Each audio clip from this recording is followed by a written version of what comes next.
tagapakinig and sa inyong mga kaibigan namin from the media. Welcome po sa ating weekly press con ng House. Thank you. For today's first question, may call on Kat Porbes from Radyo Pilipinas. Ay, good morning po, Kong Paulo. Hello. Kanina, sorry, dito po sa likod. Sorry po. Kanina po medyo napahapyawan na po no, na nagkita nga po ang House members with President Bongbong Marcos. Ano po ba yung mga nangyari doon? Kasi may iba na in-speculate is pinag-usapan daw po ang impeachment versus VP. Ano po ba talaga nangyari? Karamihan nga po nabasa ko sa Twitter, kabaliktaran po nung totoong nangyari. Well, hindi naman siya bago, no? Like nung kakaupo po ng ating Pangulo, yung first 6 months niya, actually, he met with the solid North congressmen.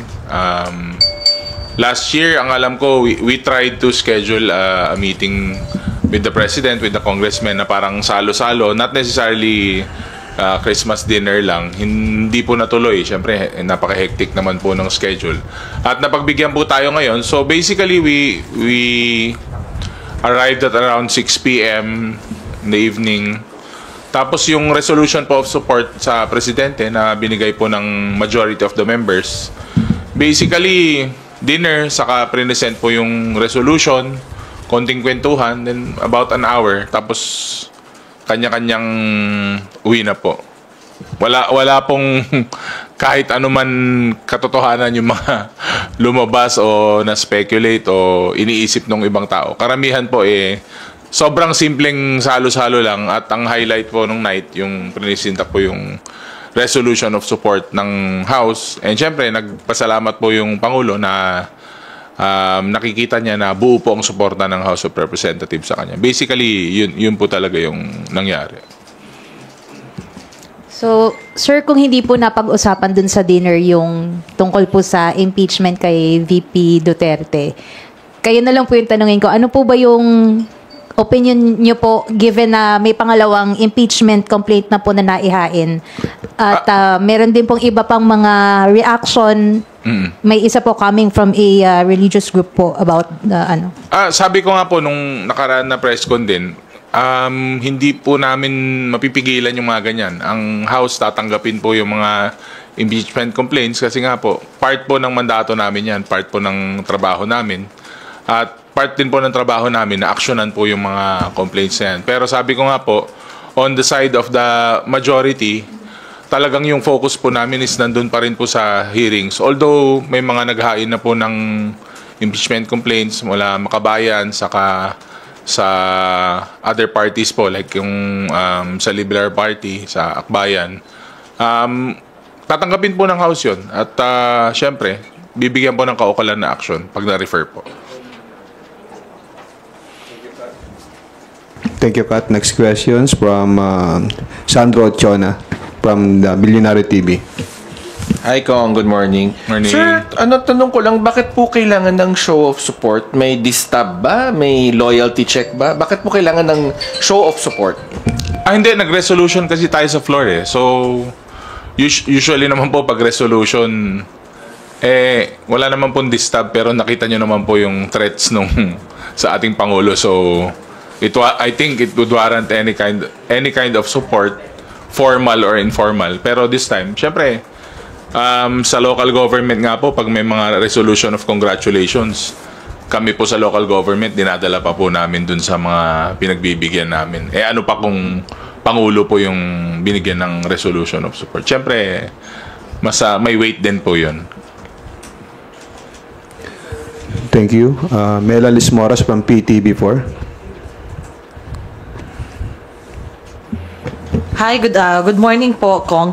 Kung unahin ko lang, no, for the record, kasi isa sa yung mga tinututukan ng House media, yung mga hearing, meron po bang Quadcom meeting, special meeting, hearing, at may info rin ba tayo sa good government? Ano po bang, kailan po ba yung next hearings dito sa dalawang malaking mga committees na ito? Actually, ongoing ngayon, yung sa nagsuspend lang yung Quad, nasa People's Center kami. Sabi ko, Chair, pwedeng pa suspend kasi may press con ako. Hindi, joke lang. Hindi, lang kanina na suspend lang kasi may mga hinahabol pa. Pero medyo makapal po yung mga House bills po na pumasok sa ating quad. Sabi ko nga po, parang medyo may blessing nga po na hindi po intense yung mga meetings for this week kasi ang dami pong iahabol yung mga measures, yung mga ia-amend po. As in, patong-patong na nga po since tuloy-tuloy po yung hearings. Minsan hindi na nga po nadidistinguish yata ng tao kung nasa quad sila o nasa good gov. Pero definitely tuloy po yung hearings sa quad. Pero and the local government, we will leave it to the chair na lang po, yung mga chair na syempre may pace din po silang hinahabol siguro at sabi ko nga po medyo nakapahinga ng konti kahit na ilang araw lang po nakapag-attend kami ng sessions, nakapag-regular committee meetings kami. So, malamang may advisory naman yan. Imposibleng hindi naman kayo ang unang makaalam po aside from the members. So, tuloy pa rin po yung sa quad kasi may mga kailangan pa po na issues na pakinggan, lalo po sa ating POGO, sa ating dangerous drugs. Sa local government naman po, sige, ganun rin po si chairman po, antayin po natin ang kumpas. Pero sa huli pong press conference, sabi ko nga po siguro mga more or less konti na lang po yung hearings for local government. Opo. Mas likely na lang po. Sir, just to be clear, kasi it's a special meeting today at bakit po siya closed door? Ito po ba ay somehow nagpe-prepare na po ba ng committee report? Ano po yung pagkakaiba ng special meeting today sa mga usual public hearing? Marami po yung referrals eh. So, inallow din po yung hybrid sa may Zoom, kasama po yung Zoom saka actual. Pero kami kanina, we were about 6 members na nandun. Yun nga po medyo makapal. So, and medyo under the weather po si Chair Ace. Nahihirapan po magsalita, nawalan po yung boses. So, kino-consolidate lang po yung mga patong-patong na House bills. Then, baka either this week or next week, meron pa po kaming isa before yung quad hearing na actual. Baka may isa pa po kami na meeting. Opo. Sir, dun lang sa sa good government kasi yun nga lumabas sa ulat ng PSA na walang Mary Grace Piatos sa kanilang database and may mga lawmakers din na nagsasuggest na submit din sa PSA at ipa-validate yung tama po ba nasa 4,000 names na acknowledgement receipt sa confidential funds ng DepEd at OVP. Ano pong masasabi nyo rito and if you have information kung ano na yung usad ng communication natin sa PSA din? Siguro yung kay Aling Mary Grace Piatos kasi kailan nang lumabas yung official na statement ng PSA. Malamang ganun din yung mga iba kasi sobrang, 'di ba? Wala namang parang creativity nila is 10% lang, parang ganun. Parang wala masyadong So, hindi na tayo nagulat doon, no, sa Mary Grace Piatos. Sayang lang po yung pabuya, hindi na makukuha kasi nga po wala po talagang Mary Grace Piatos. So, inaasahan po natin na mga ibang pangalan malamang ganun din po lalabas. Opo. Sir, meron, sulitin ko na po. Sir, meron din kasing, I think sa TV5 yata, na interview yung PSA at sinabi na rin na wala ding record ni Kokoy Villamin. May official report na po bang ipinasa kung may impormasyon lang po, may official report na po ba silang pinasa sa committee? Sa House? Wala pa. Pero inaantay po namin kasi definitely the committee, yung mga list po ng mga names na lumabas it's all over social media. So, si Kokoy na lang ang isa pang inaantay din. Pero, with the development nga po ni Mary Grace Piatos, malamang baka ganun din po yung resulta. Next hearing, sir, kasama yung PSA, i-elaborate po kaya nila ito? Well, kasi data lang naman yan eh. Nasa system lang naman nila yan. Mas madali nilang malabas. And even actually, yung mga ibang kasama nyo sa media, they're doing their own research already. So, yung sa Mary Grace Piatos nga, 2 weeks ago or something, from my interview with Teleradyo, parang na-confirm na rin nila na on their own research, wala po talagang Mary Grace Piatos eh. So, opo. Antayin po natin. Para at least certified na kopya po yung ma-receive natin. Opo. Sir, sorry, last na lang po. Oo. Meron na naman kasing report yung latest Chinese aggression laban sa ating Coast Guard at Bureau of Fisheries and Aquatic Resources, kung saan may Chinese vessels umano na nag-water cannon na naman. Actually, may mga videos ito sa Bajo de Masinloc. Ano pong masasabi niyo rito? Well, matagal silang medyo tahimik sila nung mga nakarang araw, pero syempre kinokondemn natin yung mga ganyan. Sabi ko nga po, patuloy po nating ginagawa pa rin yung mga hakbang natin na nire-report natin, kinokondemn natin. Patuloy pa rin yung mga military exercises natin sa ating mga borders. Kung ano po yung kailangan na isampa na policy o kailangan magtuloy-tuloy pa rin po yung mga kaso na isasampa natin, okay lang po, tuloy-tuloy po yan. But again, minsan parang may pattern, nakakapagtaka din minsan na parang may konting iringan sa kakaguluhan dito sa lupa, pero sa dagat meron din. Binubuli din ng mga nananakop yung ating mga Coast Guard saka yung mga mangingisda doon. So may pattern ba yan sa nangyayari dito sa political landscape natin, o hindi connected, or somehow it's still connected, lalo kung may mga pro-China tayo na mga advocates sa mouthpiece. So ang hirap naman po mag-assume, pero parang based po sa mga nakikita mo, parang ganun na nga po yung dating eh. Parang may synchronization. So again, we still continue what we're doing. Andiyan naman po ang ating Navy, andiyan naman po ang ating Coast Guard at ating mga kasama na nagpo-protect sa ating borders. But again, I suggest na ituloy po natin kung ano yung ginagawa natin ngayon. Oh. Sir, sorry, last na talaga. Yung sa sa nabanggit niyo, sir, parang lumalabas, parang may natatiming at parang may parang natatabunan para matabunan, ganun po ba yung ibig niyo sabihin? Ang hirap i-assume sa totoo lang, pero minsan ganun ang maiisip mo. Minsan pag binasa mo po yung mga comments sa social media, yung mga articles, parang ganun po patungo eh. Kasi syempre we have to look at the greater scheme of things, na hindi lang naman po yata yung politika sa local ang may konting iringan. Meron din pong konting tension sa global scene, which is yung issues natin with China, yung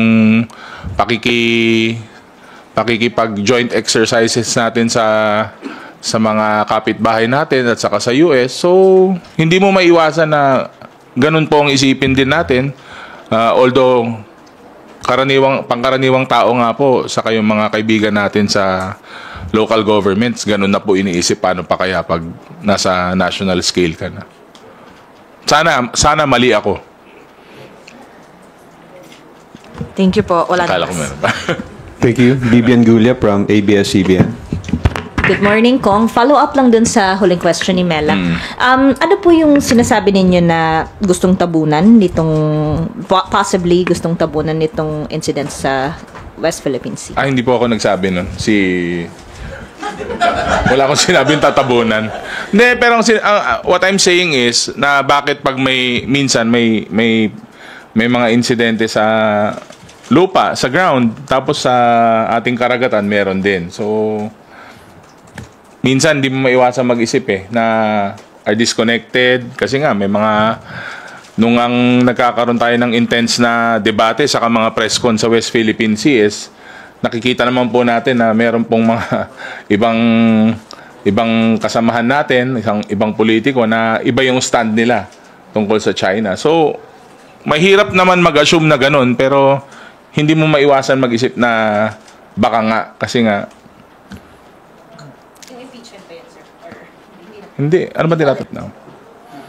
Sir, hingi lang din ako ng more details on the fellowship dinner yesterday sa Palace. Ilang po ang mga umattend na congressmen? More or less, mga 200 Mga po 200, around Opo. 200. And then may mga senador din po ba? Ano Wala. pa po yung no senators? Mga kong lang. And then sabi ninyo parang kabaligtaran yung nangyari dun sa Opo. mga nababasa ninyo online. Ano po in particular yung mga yun? Sige, kasi baka marami pang magtatanong tungkol doon. So, dumating kami alas 6, tapos nag-sitting na kami. Dumating po si Presidente mga after 30 minutes. Nag-welcome remarks po ang ating speaker. Prinisinda po natin yung resolution of support. Nag-acceptance po yung Presidente at syempre, he was very touched at saka malaking bagay po sa kanya na may suporta po yung House of Representatives. Pagkatapos po nun, dinner na. Nag-dinner kami, 30-40 minutes. Gusto niyo malaman yung menu? Hindi kasi sir yung timing lang sir, parang after ma-file yung 2 impeachment complaints dito sa House. Hindi, normal yun na ganun talaga yung iisipin. Pero halos 2 taon na po na tinatry namin na magkaroon ng small get-together. Hindi lang sa Christmas. Actually, nung first year ko, meron po kaming ganun din. May small gathering kami. Pero yung sumunod na taon, wala po. Kasi nga, medyo sobrang busy po. At least nakasingit po ng schedule ngayon. Pero hindi nga po napag-usapan yung politika eh. More on ng nasabi ng ating Pangulo. Kung ano yung mga trabaho na ginagawa ng legislative, ng eksekutibo, magtrabaho lang tayo. Basically, umikot pa rin po dun sa statement, sa speech niya na binigay. Walang reiteration ng text message supposedly na Wala po. Wala. Okay, and then ano yung status na sir ng impeachment complaint so far? If you would know kung na-refer na po or na-i-transmit na sa Office of the Speaker and your thoughts on the impeachment complaints filed so far, betrayal of public trust, and dun sa impeachment complaint filed by the Makabayan Bloc, parang mostly based on the yung mga napag-usapan sa hearings ng House. Confidential funds. Yes, opo.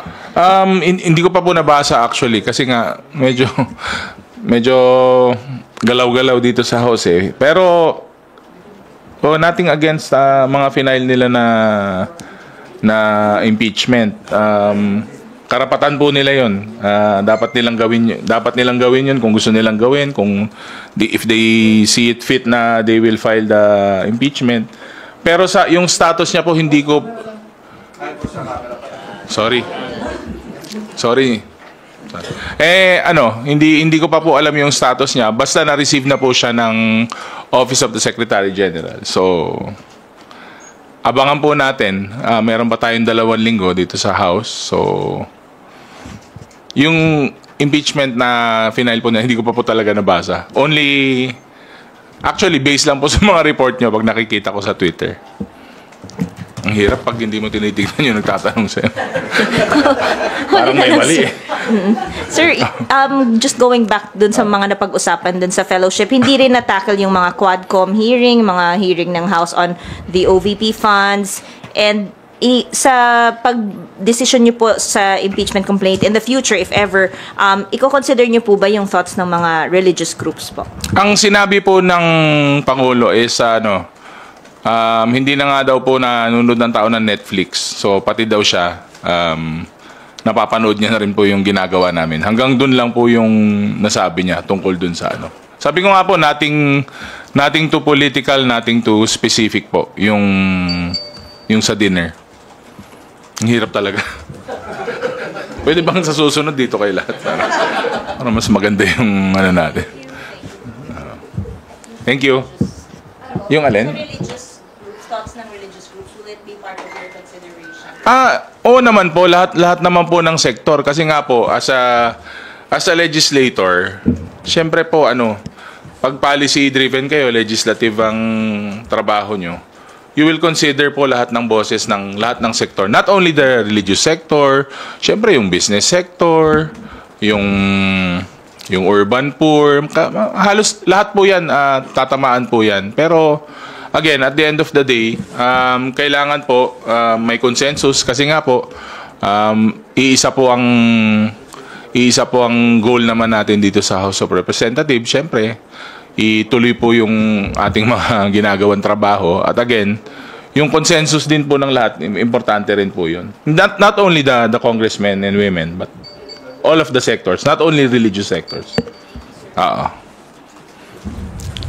Thank you. Big Sumintok from Net 25. Kung I need to ask this question as follow-up doon kay Vivian regarding doon sa opinion ng religious group. Sir, being with the majority, naglabas nga ng statement ng INC na in full support doon sa posisyon ni PBBM regarding doon sa impeachment na dapat ang atupagin ay yung mga mahalagang problema ng ating bayan sa halip na impeachment. So ano po ang reaction po ninyo with regards to that statement of INC? Sabi mo nga kanina, Kuya Vic, no, may ilalabas na official statement po yung mga kapatid po natin sa iglesia. Siguro maganda rin po na mabasa rin yung magiging official statement nila. Kasi yung mga napanood ko po nasa social media, baka taken out of context. Pero ganun pa man, hindi, medyo klaro naman po yung mga napanood ko. Parang sinasabi nila, they're in support of the statement of the president. At sabi naman po nila, magsasagawa po sila ng rally. At alam po naman po natin, syempre nire-respeto po natin ang ating mga kapatid sa iglesia. At alam po natin na yung isasagawa nilang prayer rally is talagang pong pagpupulong at pagsasama po para sa ikagaganda naman po ng bansa. Wala naman po yata ang religious sector ang gagawa po ng rally na sa hindi po ikakaganda ng ating estado ngayon. So, nire-respeto po natin yan. But again, hihintayin din po natin yung official statement kasi sabi nyo nga po baka mas maganda na mabasa po ng kompleto. But again, maayos naman po yung base po sa mga nabasa ko, sa mga napanood ko, maayos naman po yung pagka-relay ng mensahe po ng Iglesia ni Cristo. So, makaka-affect, may bearing ba yun doon sa nakasampang impeachment? Yun po kasing sa impeachment, kahit sino pong sektor, maari silang maghain eh. So, ang trabaho po namin, we're constitutionally mandated na aktuhan po yun. Lalo po pag na-refer na yun. Kasi pag hindi nyo po inaktuhan yun, parang hindi po namin ginawa yung trabaho namin. Pero yun nga po, may proseso pong pagdadaanan yan.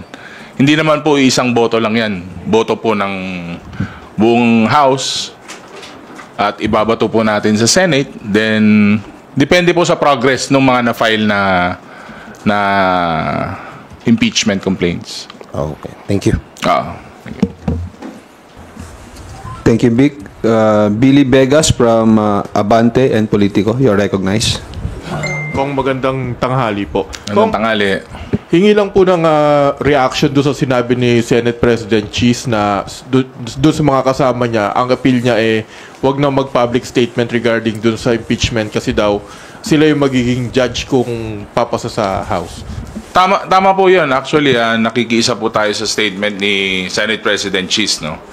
Kasi wala naman pong judge na sasabihin niya na pabor siya o hindi pabor sa ganitong kaso.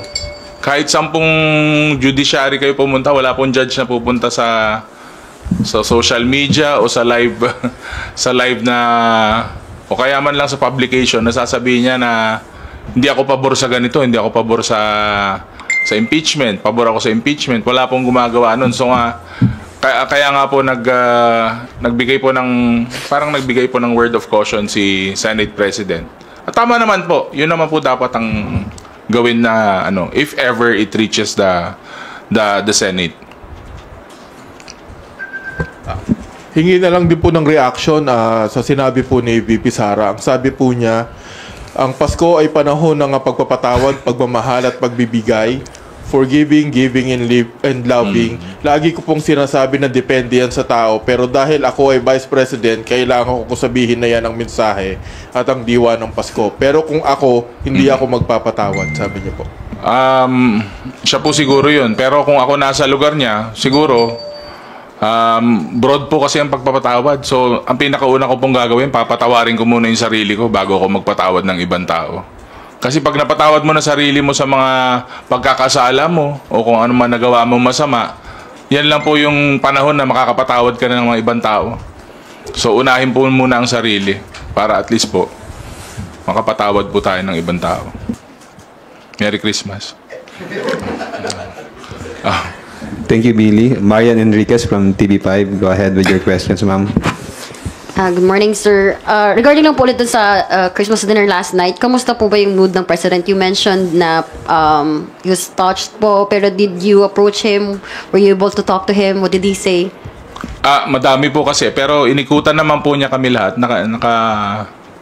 Nakapag shake hands naman po. Tapos, Ilocano kasi ako pag nagsasalita sa kanya. So, kinamusta ko lang siya, sabi niya. Okay naman daw siya. Siyempre, maraming trabaho. Saka medyo gabi na. So, baka pagod na siya from mula umagang pagtatrabaho hanggang ano. Pero ano naman, maganda po yung...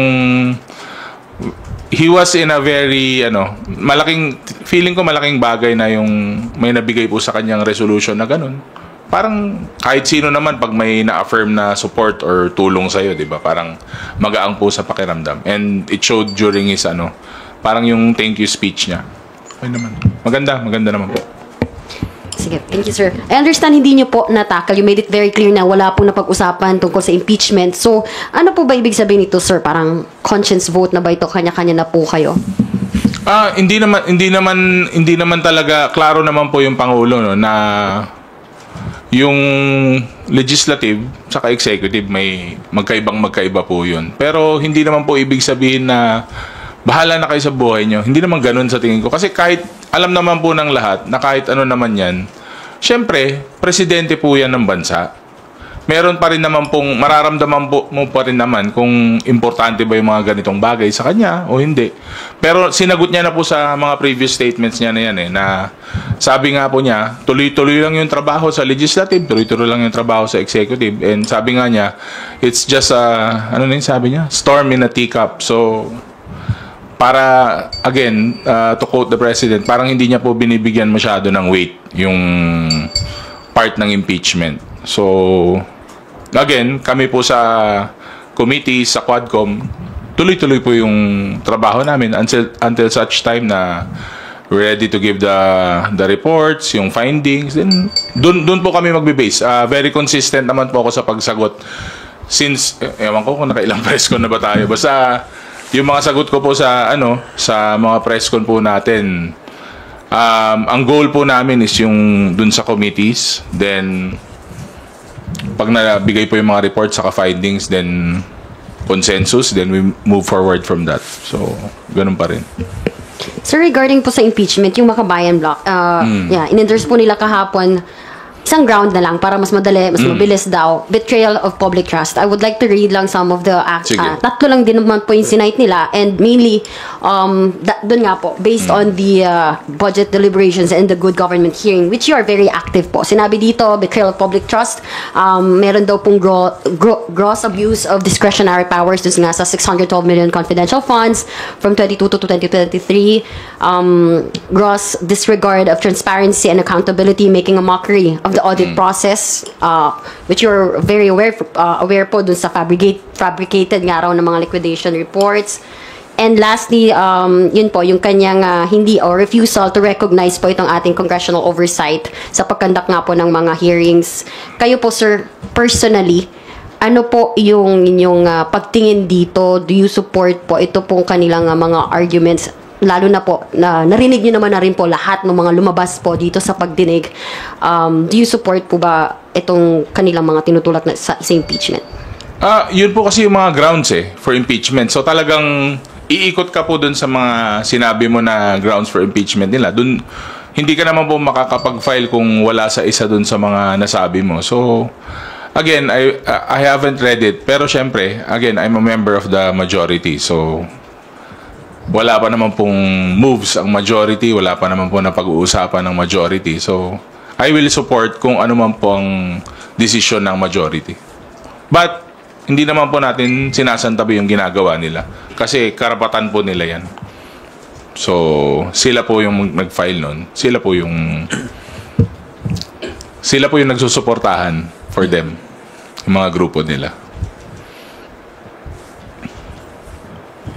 Last na lang, sir. May apila po yung isa sa mga nag-file yesterday. I think it's former Congresswoman Liza Masa. And she said na sana raw po yung mga lawmakers natin bumoto not in, hindi dahil sa kung dikta ng sino man or ng inyong political parties or, Definitely, ganun. Ganun naman po kami bumoto dito. Okay.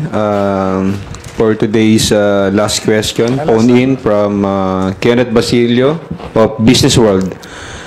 Sir, as Deputy Majority Leader, what is the majority's stance on the impeachment complaints? Have there been any lobbying efforts to either support or dismiss the complaints? Wala pa po. Wala pa pong kahit ano. Talagang sabi ko nga po, we've been very focused with the hearings. Yun pa rin po ang goal doon pa rin po yung thread ng focus namin sa majority. Sabi ko nga po, marami pong lumabas na mga impeachable na bagay during the hearings, pero hindi pa po namin napag-uusapan as a group and as the majority hanggang ngayon. So never pa po namin napag-usapan. Thank you, sir. Parting words before we conclude this press conference. Ano ba? Anong parting words? Hindi pa, marami pa tayong pagkikita. Tuloy-tuloy pa po. So, it will be the last 2 weeks of session bago po tayo mag-adjourn. So, tutok lang po sa mga susunod na hearings po natin in Congress. And again, we're just continuing our work dito po sa Kongreso. At makakaasa kayo na ang Kongreso ay nagtatrabaho po para sa taong bayan. Maraming salamat. Thank you, Deputy Majority Leader and La Union 1st District Representative Paulo P. Ortega V for joining us today. To everyone, maraming salamat po ulit. Magandang tanghali.